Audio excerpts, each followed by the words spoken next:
All right, let's kick this off. Good afternoon, guys. We are here to talk about winning in multi-bid situations today.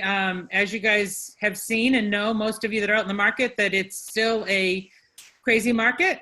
The stuff that's coming on that's priced appropriately is getting multiple bids or getting a lot of interest.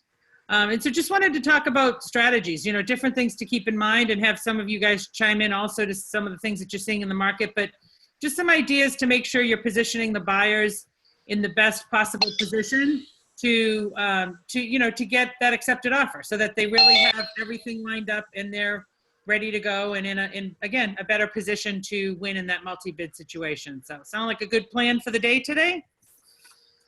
So the plan is for me to talk about and go through a couple things, and then also again to get you guys to chime in. So feel free, you guys are all muted at the moment, but feel free to unmute if you've got questions and or some information to share. We get kind of a big group hanging out here with us today, so in this nice sunny weather. So let's talk about let's start at the beginning of the process, really, which is really the prepping the buyer, right? We've done some training on the virtual buyer consultation, which I'm not going to go through that piece, but it's important to have your buyer as educated as possible in this market before you get out there and actually put them in front of properties that they may love, because you don't want to set them up to lose properties while they learn to actually put bid in. You don't want them to lose their dream home. So, pre-educating, showing them the facts, helping them understand what that market really looks like, showing them how fast things have been going under contract, showing them that sale price to list price percentage so that they can see that things have been going over asking, is really step one to setting them up for success in the long term, and also saving yourself from doing a lot of extra running around. So, really consulting and educating them on that market, helping people, you and I know today too, it's different in a good way from the agent standpoint, actually in a great way from agent standpoint. Now I'm going to sneeze. Because there's no tire kicking, right? There's no running buyers to 15 houses right now. You've got to really pre-qualify them on the properties that they're looking for. You've got to show them. You've got to get them the videos. You've got to have them look at those pictures. You've got to make sure that if you're spending time actually getting them into that house is actually a very strong option for them. And so that piece of it, the way this market shifted, that's actually a really good piece for you guys, because one, you're out with really only the serious people. Again, these are the folks that really are looking to buy a property and they're ready to move. They're not going to be out if they're not. There's no general open houses for them to get lost at these days. Everything's set up by appointment or time block. So, from the agent standpoint, from our standpoint, that's really actually a great thing. And it's a lot easier for you to control that transaction and control that buyer in these transactions, in this given market. And I think going forward, you're going to see this market for a while. I don't think you're going to see the open house come back anytime real quickly here, even if the governor's order get lifted, because we're still going to have restrictions on how many people in a space. So, this is a great way to sort of set the buyers up for success, but that pre-qualification and really making them do a little bit of the homework before you get out and running with them is going to be crazy important, right? So the other part of educating and get them set up is we always talk about getting the pre-approval and making sure that they're really qualified to get out there in today's market and setting them up for success that way. Well, one of the ways to bid, one of the ways to win in a multi-bid situation is take them a step further. So if you've got really serious buyers that are, they're ready, willing, able to get out there, they've been talking to a mortgage broker, get those buyers what they call pre-underwritten. Every program calls it something different. I've heard it called like the Gold Star program. I've heard it called, basically though, the nemesis of the program, and we talked in the meeting this morning to the mortgage broker to see if those were still available, and they are, is instead of just doing a pre-approval on the client, they actually take the client all the way through the commitment stage. So they run the client through underwriting. And so that client is really actually ready, poised and ready to make an offer, where you can compete against cash buyers or people that can close faster, because the only thing that will be left for them in the process once they find a house is to actually get the appraisal done and get the home approved before they can get their commitment letter. So it's a much faster process. It's a great way for you to relay to the agent on the listing side how serious your buyers are, that they're already pre-underwritten. All their docs have already been submitted and reviewed. They are ready to go. They could close. When they're pre-underwritten like that, a lot of times you can close in as quickly as 2 to 3 weeks, because again, all you need is that appraisal at that point. So, you know, if you're up against a cash deal and you've got a seller that really wants to close as quick as possible, that puts you in a much better position, because if, you know, even though they're not cash, that puts you in a much better position to move and compete with that cash deal. So pre-underwritten, sort of that first strategy, get that buyer in the best situation that you possibly can. You know, the other part of the education is really going through, when you're talking to these buyers ahead of time, is to talk about the contingencies. And what kind of contingencies do they need to have if they're going to go forward with an offer on a property? So, you know, obviously in a multi-bid situation, when you start talking about home sale contingencies, that does not put a buyer in a good position. And there's still very, very little of that in the market today. You might have a contingency on a sale that is already under contract, but to have a home sale contingency where someone's expected to put their home on the market and get under contract, you're not really seeing a lot of that today, unless a property's been sitting for a long time, and maybe that's because it's been overpriced. So setting up your buyer in the best possible position also includes, what can we do now? What can we do ahead of time to set you up so we have as few, or, you know, as minimal conditions or terms introduced into the process as possible? So if they're telling you, well, we need to sell to buy, well, then we need to be talking about getting your house on the market, right? Before we get you out there, because you can't compete. Like, I can show you houses all day long, but you can't compete until you have a buyer on your house. And there's always ways. I know people call me all the time and say, well, you know, what if the buyer is afraid they're not going to end up with a place to go? Well, there's all kinds of ways to make that work, right? You can put something for sale that's subject to them finding suitable housing, if it's the right kind of market that will support that. You know, there's a lot of flexibility on that side. So don't make up that they can't do that and they might be stuck. But if they really need to sell, if they really need that money out of their house to buy, and they really can't commit to an offer unless they have that, line them up in a better position, so again, that they can actually compete. Right? Does that make sense? Yeah. Get that house on the market that needs to be sold, get them under contract. Then when you have a home sale contingency, you can say, subject to this house going under contract, but it's already under agreement, and, you know, we're at this point, or wherever they are in that process. It's way more amenable to a seller to know, oh, they've already put it under contract, they've already put it on the market, they're moving forward with it. Not, oh, I've got to go back and now get my house ready to go back on the market. Nobody wants to play that game right now in today's market. So making sure you get them sort of set up as clean as you possibly can, right? So we talked about the pre-underwritten, talked about the contingency piece. The other piece of the contingencies is inspection. So inspection's a big one, and I'm not going to sit here and tell you to tell your clients to waive inspection. There was a lot of that in the space before, and you know, I'm sure we're seeing a lot of that in the space now, but I would tell you to be very cautious of that, because there's a lot of things that a homeowner, that a person walking around can't see.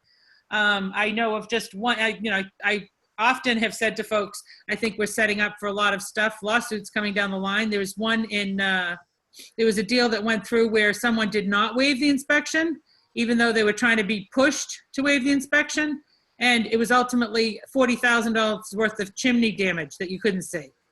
You know, there was a chimney liner and a whole draft issue, like the whole chimney needed to basically be rebuilt. So if you ever put your client in that kind of position, that's really opening up a door for a huge liability. So as opposed to saying, you know, we're going to definitely have to waive the inspection, there's no problems with this house, which obviously we can never go there. The better setup is to talk to your clients about possibly doing a pre-inspection. Right? So for those of you who've never heard about that, a pre-inspection would be, you know, getting someone, a contractor or an inspector. Not all the inspection companies will do this, but there are some out there that'll do that. And they come in and do a pre-inspection, or really, I'd like to call it a mini inspection. It's not typically a full-blown inspection where they go soup to nuts, but they come in while the clients are looking at the property. They'll check out sort of the big systems. You know, they'll check out the structural, they'll check out the furnaces, they'll check out the roof. They'll look for some of those hidden signs that there may be some concerns that you need to go forward with. Okay, as opposed to getting into every nook and cranny of the house, they're really looking for those true major structural type issues that would be surprises that we may or may not be able to see.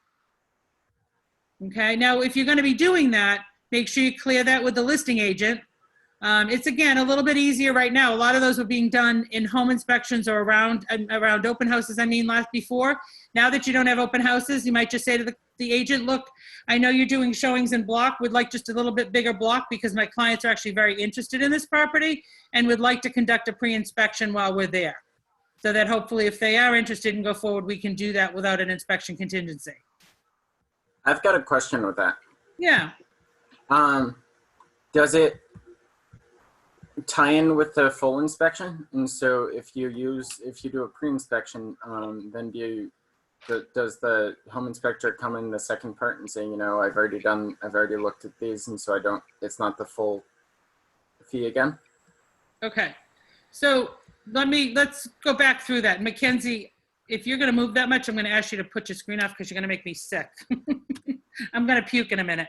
She's like spinning around and she's right below me, so she's right in my eye shot. Whew, okay, that was a nice ride. Thanks for the ride. So the pre-inspection piece. So here's the deal. The pre-inspection, the intention is that you'll waive inspection. In other words, that you wouldn't be doing a full inspection and or the sale wouldn't be contingent on an inspection if you brought somebody in after to do something specific. Now, the other possible scenario is that based on that pre-inspection, you identify some areas of concern where you now write in, okay, well, my clients are going to do an inspection, but here are the 3 concerns we're going to bring someone in to take a look at, right? So it might be a little more focused. You don't typically do a pre-inspection and then still do like a full-blown inspection after the fact. That's not usually the setup unless there's a lot of concerns coming out of that. Does that answer the question, Brian? Yes. Yeah. The other option that you sometimes see people do is that sometimes you'll see folks say that, they're doing an inspection for informational purposes only. So here's the reality of that. If you have a contingency for an inspection, your client can get out based on that inspection. So, honestly, that's a great tactic to try to say, no, not a great tactic, but it does kind of send the message, okay, my client's not looking to nickel and dime. And depending on which of the forms you're using, the Greater Boston form has the dollar amount on it. So obviously, if you're trying to show that your clients aren't going to nickel and dime, then you put a higher dollar amount there to show, look, we're only looking for the big stuff. If we put $5,000 there, we're not looking at nickel and dime on the small stuff. We're looking really just at the big stuff to go forward. Someone had asked about if you encourage a seller to do a pre-inspection before putting it on market, then that typically the seller would pay for that. That is an option, and typically they don't. So that's a little different than what I'm terming a pre-inspection from an offer. That's usually a full home inspection that a seller will do prior to putting the home on the market, and then they'll make that report available to buyers to hopefully deter that inspection contingency. Okay, and again, that would typically be handled by the seller. I'm not sure why an agent would handle that because that's really just another option. Buyers typically are paying for inspections and all the pre-inspections, as Michael indicated. Thanks, Michael. And that would be just a certified pre-owned, and that's the marketing slang, right? Say that again, Brian. Sorry, I didn't follow that. And that would be referred to as certified pre-owned? Yeah, that's a car. I'm trying to think from a house. Again, it's not. There wouldn't be any certification on there. It's really just a homeowner has done a pre-inspection. They've done a full inspection. The reality is most sellers do the inspection prior to putting it on the market, because if there's anything that needs to be done to the property before it goes under contract and they have inspected, it kind of helps to flush out if there's any issues that they might need to address before they even go to market, so stuff doesn't come out in the home inspection. That's usually more the intention of that. Okay? I've heard it referred to by some others as like certified pre-owned program or some, that's like a marketing aspect to it. Again, pre-owned is kind of an odd, yeah. Yeah, I agree. To me, that's talking about a pre-owned, certified pre-owned vehicle. I have one of those. So.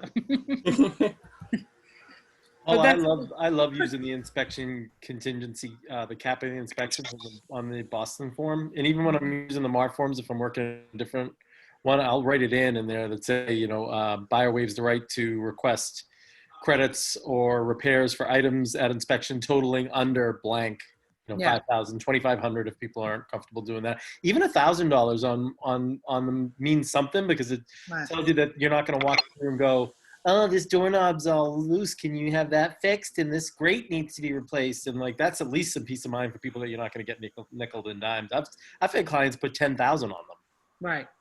Right. That, and it really does show intent, right? It shows, if you read, I'm always amazed when I talk to agents about the offer form, and I probably was in the business a long time before I even caught this myself. If you actually read the inspection contingency paragraph, it's very clear that the intention of that is for major structural, electrical, safety issues. Like if you read the terminology of that, and then you have people come back and go, oh, there's a nick in the wall and the light switch is loose. And I mean, it's, those are not major structural safety stuff. That's typical home stuff. So again, a lot of that comes from educating that buyer on the front side of that as well. Setting the expectation up that, look, when you're in these multi-bid situations, if you decide to come back with a whole bunch of things that you want after the inspection, they're probably going to move on to another offer. So you need to be comfortable with, what comes out of that. If it's not good, great, move on. But you're not going to typically get a chance to renegotiate in those multi-offer situations, because that seller's going to say, fine, we'll just go to the next offer. We don't need to give you anything back. Tim, did you have a question? Let me unmute you first, hon. Hold on one second. Yep. Go ahead. Just two things on inspections. On Yeah. two recent deals, I had situations that haven't necessarily run into before. First was a multi-offer situation. We ended up being the highest offer, but we did retain the inspection clause and ended up needing to come back with a structural engineer and Yeah. negotiating 20 or 25,000 off the offered price.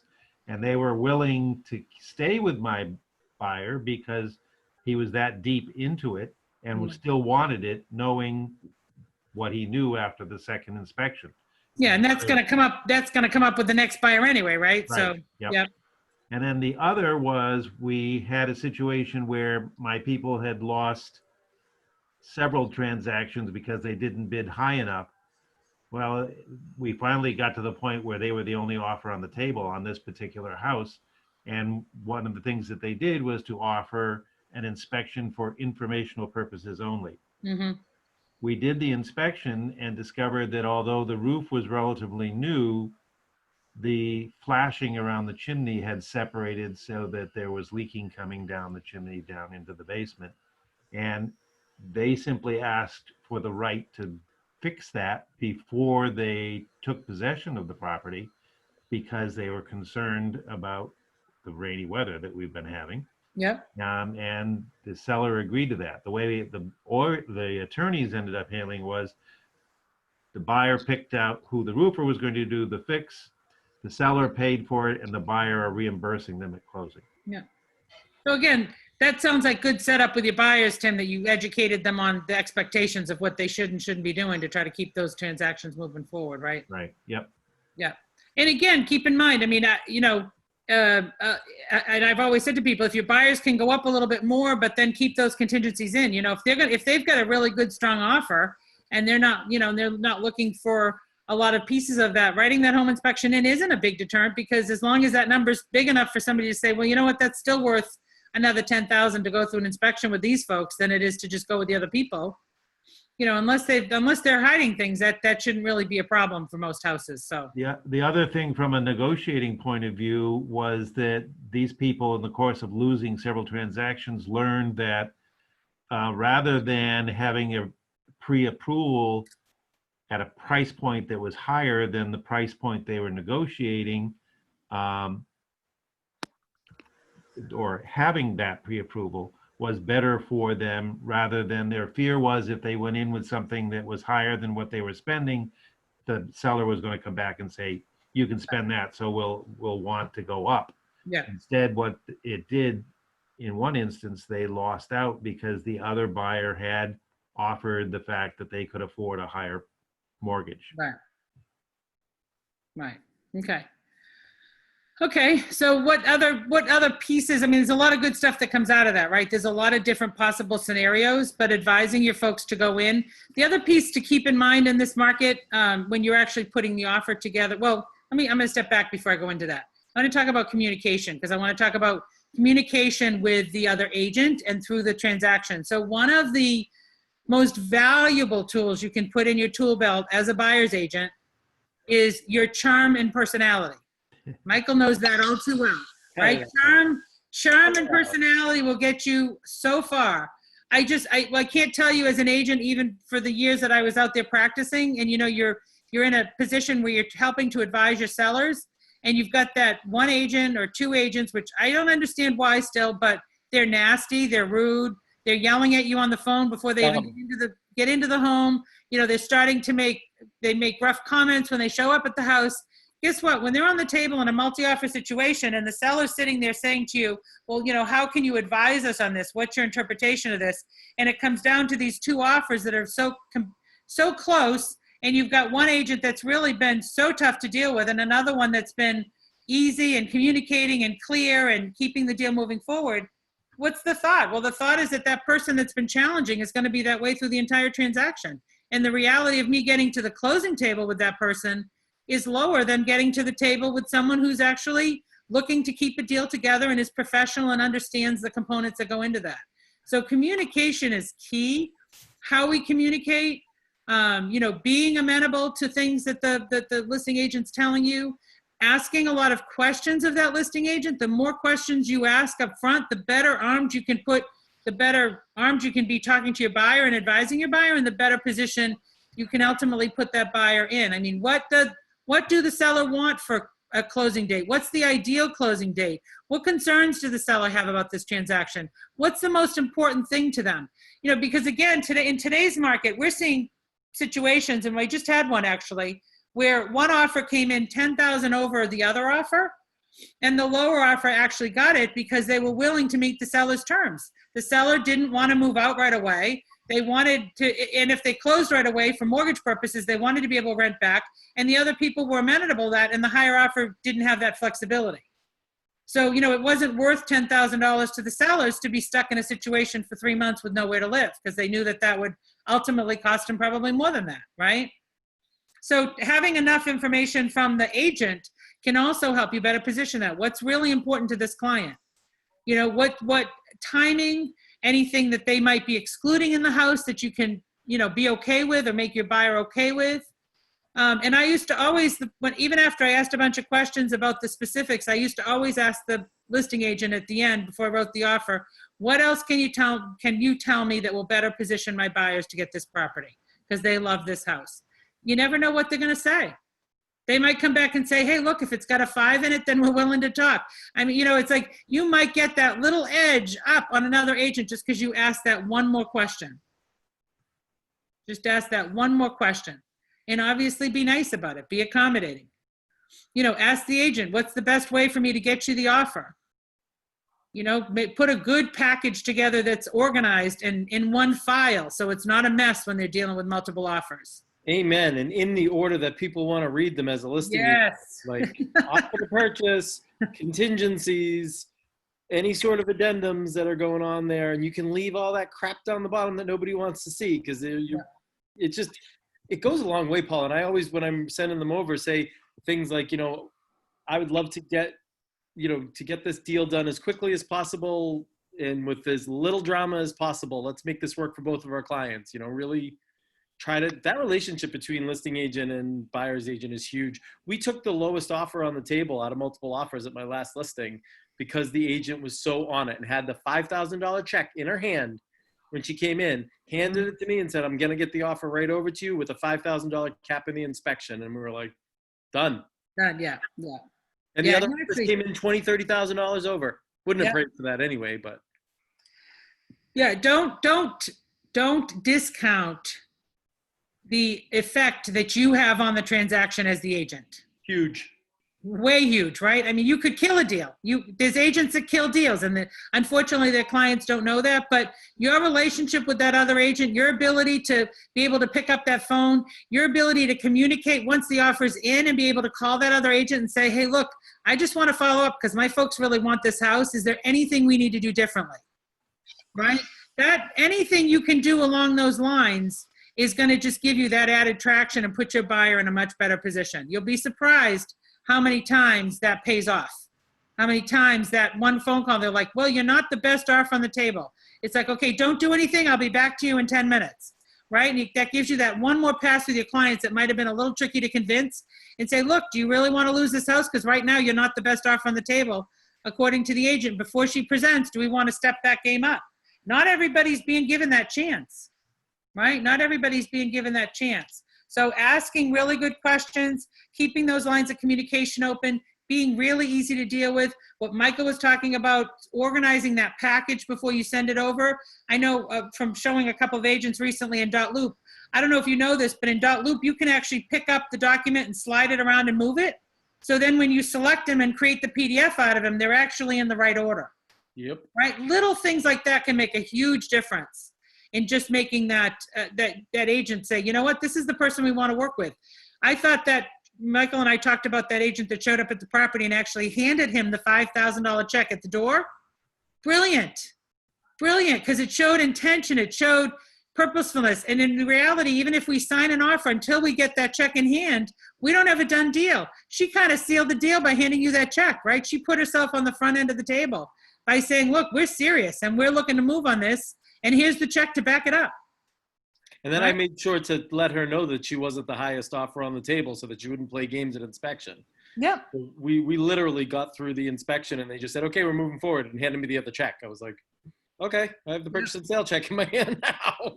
Yeah. But being the easiest to work with goes a long way. And again, that's smart business. That check wasn't going anywhere unless that offer got accepted. So that was really smart planning on that agent's standpoint to show how serious her clients were, how easy she was going to be to work with. By the way, she also saved herself a ton of running around.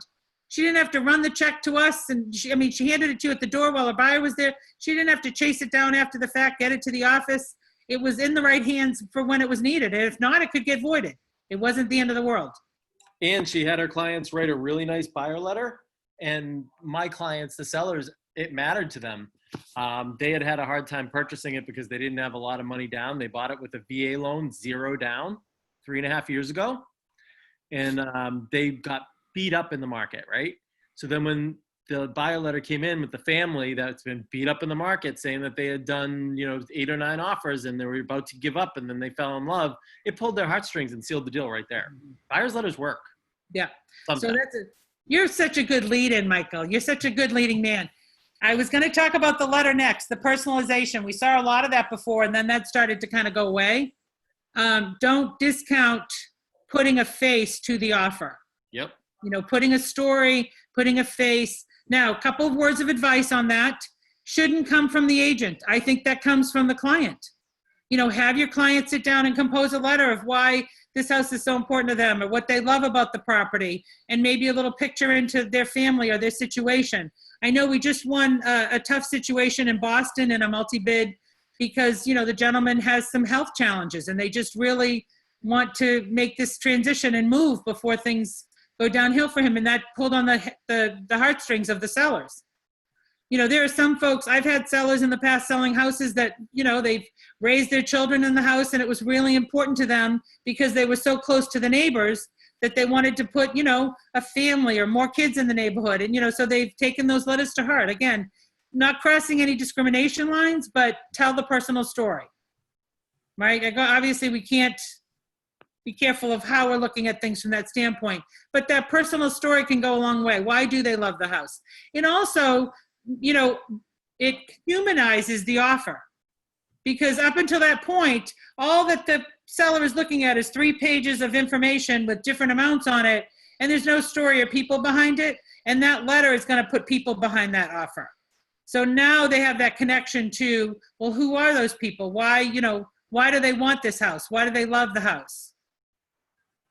Especially effective for anybody who's raised children in a house. Yeah. They have an emotional connection to the house, and it's not about that extra $10,000 sometimes. Yeah. Especially in a rapidly appreciating market.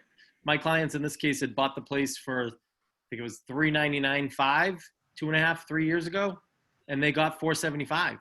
Yeah. So they weren't worried about that other offer at $485,000 or $500,000. They were like, we made our money. They're happy. And it was delightful too. So, but.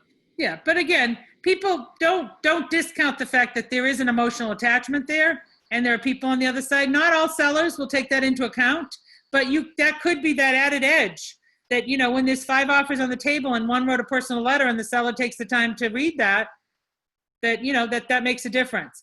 That piece, that seller's letter, a buyer's letter, excuse me, to me should be in the front of that package.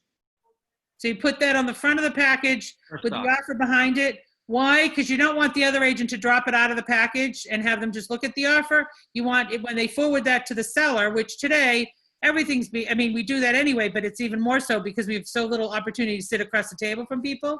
You know, when they forward that package, you want that seller to actually read and look at that letter before they look at the numbers in the offer. And it is a great way if you have a buyer that really is at a little bit of a disadvantage for whatever reason. Maybe they're not putting as much money down. Maybe it is a VA loan.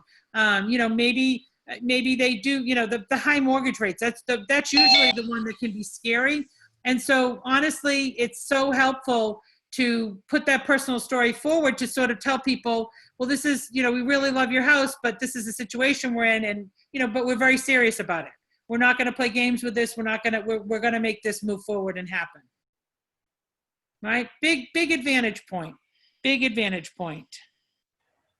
The other piece, and I kind of alluded to this before, once that offer's in, keep in communication with that agent. You know, not in a nudgy, annoying way, but in a way of, look, I just want to make sure you got the package. Do you have any questions on, you know, what we've sent over? And I've always said, you know, where are we on the table? Are we on the table? Are we part of the conversation? Or are we, you know, are we not even on the table with this offer? So that you can, again, you want to get as much information as fast as you can, because if you wait until it's over and they've picked another party, it's going to be too late. Right? Be very careful when you're doing the advising on your clients too, because you've got folks that don't completely understand sort of the logistics of this, right? There's sometimes when you put an offer in and there's a lot of offers on the table, an agent will come back and do, okay, let's do final and best, or maybe they'll go back to one or two of the offers and try to have a conversation with them to see what is and isn't going to work. But don't assume, and you want to set your buyer up to say, look, they may not come back to everybody and give us another chance. They may only pick the top couple of people to have even a conversation with to see how we can better position ourselves. So if you really want to play on this table, we got to put our strongest foot forward fast. Like, these are not, in these multi-bid situations, that is not the chance to play small with holding money in your pocket thinking, well, let's see what happens and let's see how it plays out. And if I need to, I'll throw more money on the table, because you may never get a chance. You may never get a chance. And the conversation I used to have with buyers, and a lot of you in the training have heard me say this, or have coached with me if they've called and asked about offers, I always say, ask your buyers if they want to put that number on the table. Let's say they're putting $450 on the table.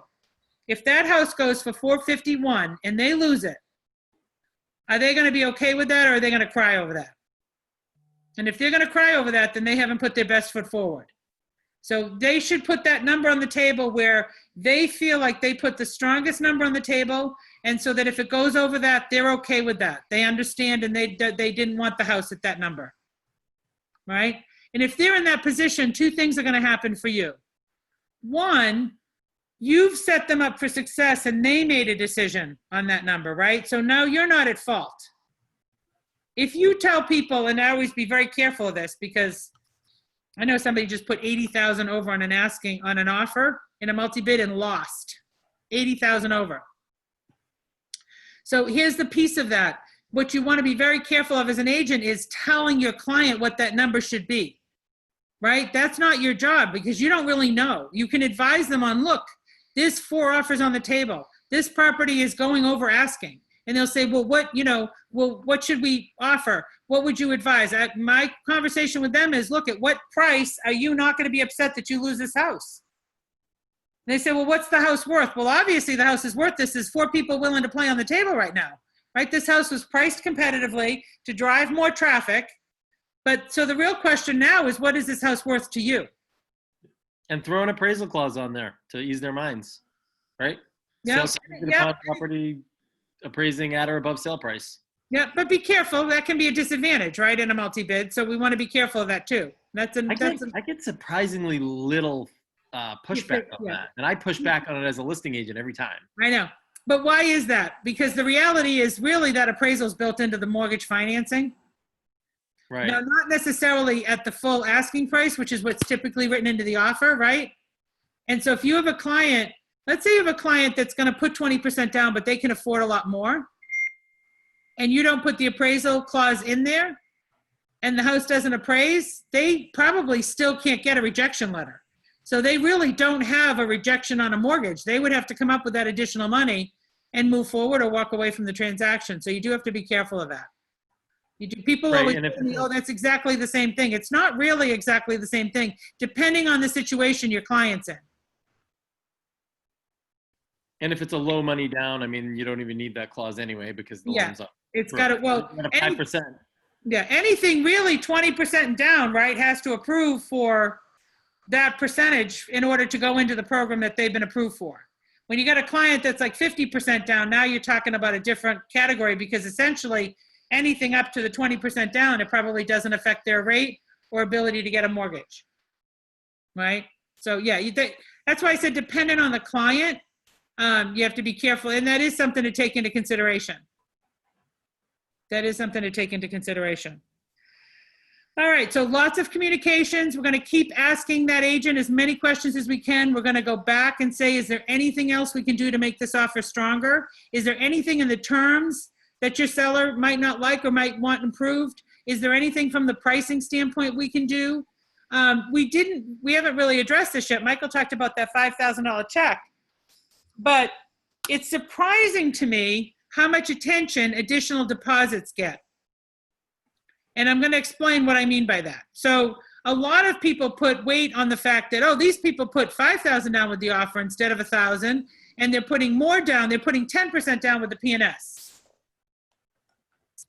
So they're working, the buyer's working to show their seriousness through that, right? For me, the reality is if you have contingencies, they really haven't put any more money on the table, because that money's going to go back to them if they pull out based on a contingency. All you've given the seller is more money if something happens to the deal and they're past the contingencies and they don't close, then they have the potential of getting really more money than that typical 5% that they would see. Okay, so, you know, the question you have to ask yourself is if the buyer is willing to risk that additional money, surprisingly, a lot of listing agents will take that as being, oh, that's a very strong sign. They're putting $5,000 down. And so that is a strategy to get your offer to get more attention, to have your people look at the offer, especially if you know we're not competing well on price, or maybe we can't compete on all the terms the way we would like to or should to win this particular deal. That is a way to get additional attention. Because a lot of times, financial health of your buyer, right? They have that much yeah, money in their they hands. kind of show we've got cash, we've got free cash available. We're willing to risk a little more to go forward with this transaction. And to the seller, they think, okay, well, if they back out, I'm going to get more money.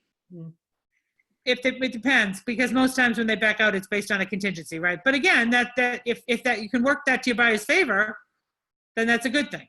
Then work that to your buyer's favor. So consider that in terms of the money down that you're putting into the offer. The other piece is really looking at the competition, you know, really looking at the competitive market and educating your buyers, and or maybe potentially the listing agent, depending on that situation, not in an attitude of, you know, let me tell you why your house isn't worth this, but always take the approach of, well, this is the data that my clients looked at, and based on that data, this is what they've decided to do, right? So not making the other party wrong, but maybe sharing information with why they've made the decisions that they've made to do certain things. I've got one more really strong piece of advice. And Michael actually kind of alluded to this earlier. I would say, I call it the keep it simple, stupid strategy, but with Michael's comment, I'm gonna keep it simple, stupid with no drama strategy. So really, you know, don't complicate things. The agents that complicate things get the people off the table right before that even needs to happen. So let me give you an example of that. There are some situations where, let's say you think there might be an issue in the basement, okay? Like there's concern because we see a watermark and we're concerned about whether there's water and want to ask some questions, but my people really like this house. They want to move forward with this house and then potentially maybe get some questions answered on that. If there's not a seller's disclosure, put the offer on the table. keep the home inspection contingency in there. But if you don't win, you don't have a right to play, right? Going too far with some of these questions before we even get the house sometimes takes us out of the pool for something that we could have easily negotiated after the fact. Does that make sense? I see a lot of agents complicate things by putting all this stuff in there. And I'm thinking, first of all, why are you complicating it? Because your people haven't even gotten the house yet and you're already worried about all this stuff? Get them the house. And then, I think like what Tim was talking about a minute ago, once you know you've got a good buyer on the table and you're working with them, those sellers are going to be less likely to have those buyers walk away if they've gotten that far over something like that, because now they know they have to disclose that to the next party as well. So that there is typically room at that point to have some conversations and be reasonable and work things out without potentially losing the house. If we try to have those conversations on the front end before we have an accepted offer and the seller thinks, well, I got 7 other people that want the house, why do I want to deal with somebody like that? Then you've cut yourself off before you've even had an opportunity to move forward into the transaction. So keep it as simple as you can going in, not by any means brushing things under the rug, or if there's concerns, that doesn't mean don't ask questions. By all means, ask questions, but don't make mountains out of molehills until you know what you're really dealing with. Okay?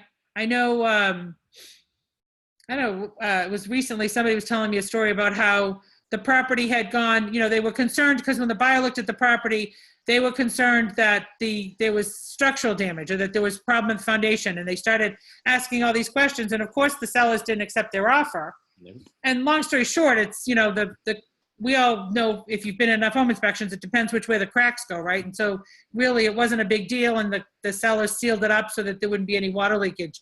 But making a big deal of stuff ahead of time just sort of throws up that red flag that, hey, this isn't somebody that's going to move forward. And if they do, they're going to nickel and dime us and be a pain in the neck through the whole transaction. And in the end, we're not going to get there. We might as well go with the people that are $5,000 less that we know are more motivated, that aren't going to come back and nickel and dime us. And so we can actually get to the closing table with those folks.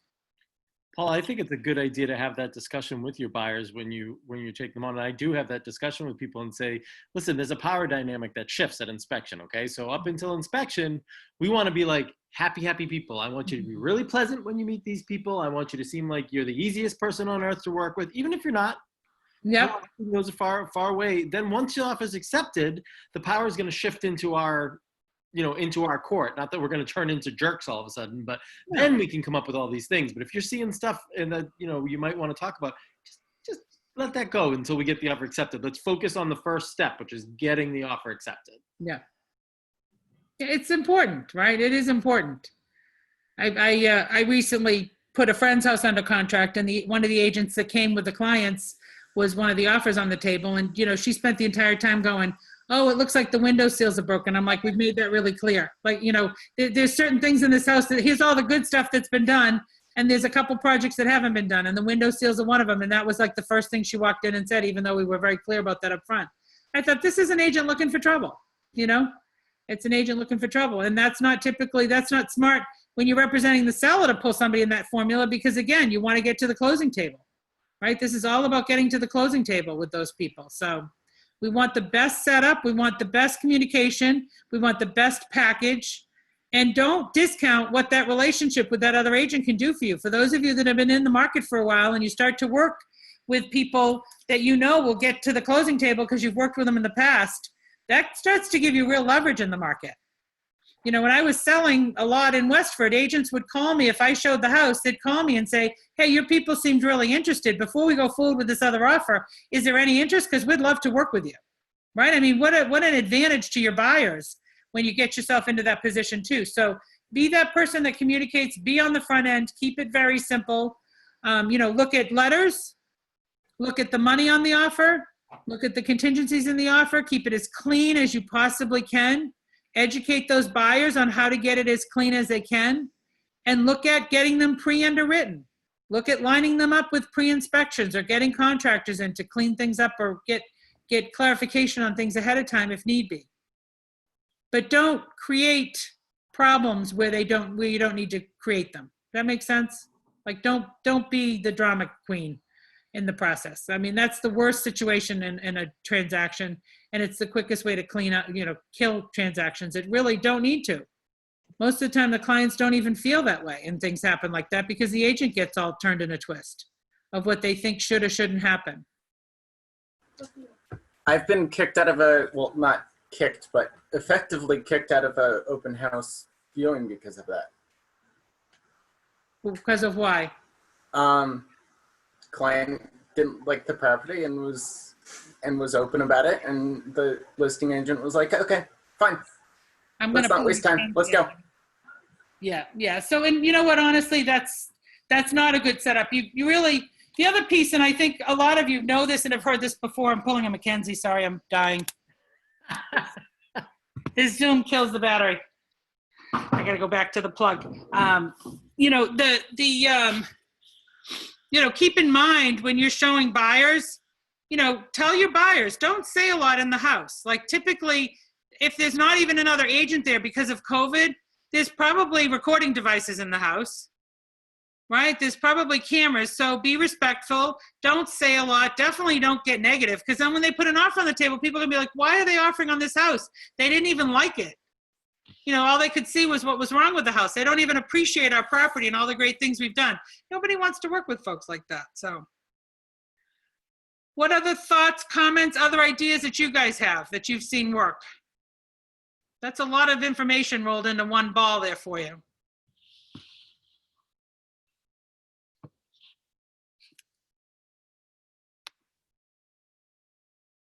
What do you think? What other things? I would just say you never accept the fact that you've lost. I have had one situation on a condo where there were multiple offers on the table, and the listing agent came back to me and said, we're going back for a highest and best to the top offers, and your offer is not part of it. And so my question was, what area is weak? What do they need to change? And she said, well, it's basically price. So I went back to them and they came up on the price and ended up getting it. Great advice, Tim. Yeah, never take a no. Never take a no, right? Ask if there's any other shot. And then maybe give that your buyers, and even like you said, especially if they're just not in the right pack and it's still, they don't have an accepted offer. Keep in mind with an accepted offer, and again, we're not trying to play games here, but even if they verbally accept, until that offer is executed and they have the check in hand, they don't have a fully executed contract. So, there's always that opportunity to get that better price in front of that seller, maybe coerce them into now accepting your offer. That was very smart, right? Don't take the no and walk away. Give the clients another shot. If they can, they may not be able to, but if they can. Another piece we didn't talk about really kind of on the setup piece of this and the education piece, if you've got a client that really can't go above, let's say 450, I know that's a low number for a lot of our markets, but let's say they can't go above 450, like that is their drop dead highest. You shouldn't be showing them 450 properties in the majority of these markets at that price point, right? You should be showing them lower houses so that they have room to compete, so they have room to go up and actually, because otherwise you're setting them up for failure. You're setting them up for situations where stuff, if a lot of the stuff is going over and they're not going to have that capacity to do that, they're just going to get frustrated that way. On the other hand, I keep getting asked by some buyers, is it worth my putting an offer in? Always. And my response is, it's always worth putting an offer in, because you don't know who else or what else is going to happen. I've had buyers who ended up being the only offer on the table when they expected other offers to be there, and got it for a decent price as a result. Yeah, so the other side of this, what we're seeing in today's market, and always you see this actually, situations where there should be multiple offers and they're not. And sometimes just that one offer comes in, or, and a lot, sometimes, and again, there's not a lot of this, but there was one recently, even last weekend, that was in a highly desirable town. It was priced right. It had a lot of activity. It had 11 showings I heard through it. A lot of people talking about putting an offer in, and in the end, it came out of the weekend with nothing.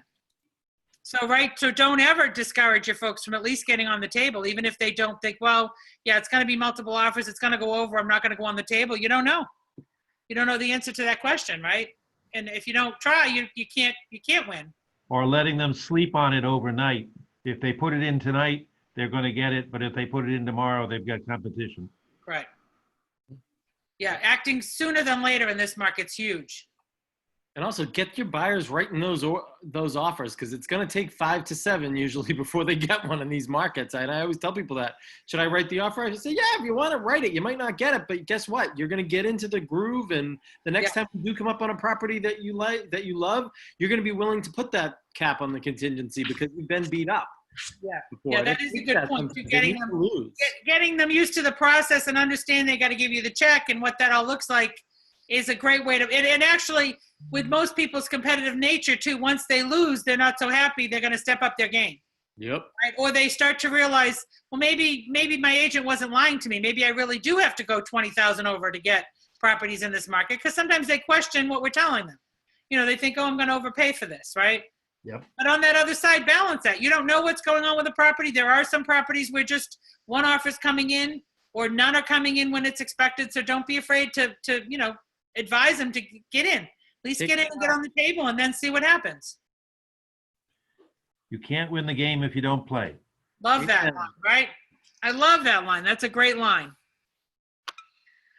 Questions, other comments? That's all I got for you today. Thank you very much. Thank you, You Paula.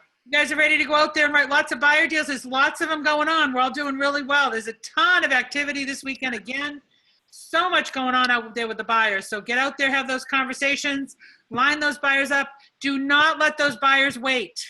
Buyers who think that they're going to get a deal if they wait, by, you know, they're saying that, oh, the market's going to go down. I'm not going to write an offer right now because I'm going to get the property cheaper. Just show them, and you can do this with the math real easily, show them that even if we lose the market value, which we may or may not do, interest rates are going to go up. We can pretty much guarantee that. And at those higher interest rates, even a $10,000 reduction in the price isn't going to make up for that higher interest rate that you're going to pay for 30 years. Right? So this is a phenomenal time. We heard this morning the rates are unbelievable out there right now. It's why you've got multiple bids, because people do want homes. So educate them, prep them, have really good conversations with them, turn on the charm, and close the deal. Best way to get it done. Great. Thanks for joining me, guys. Thanks, Thank you, Paul. Paula. Thank you, Paula. Recorded as Paula. always.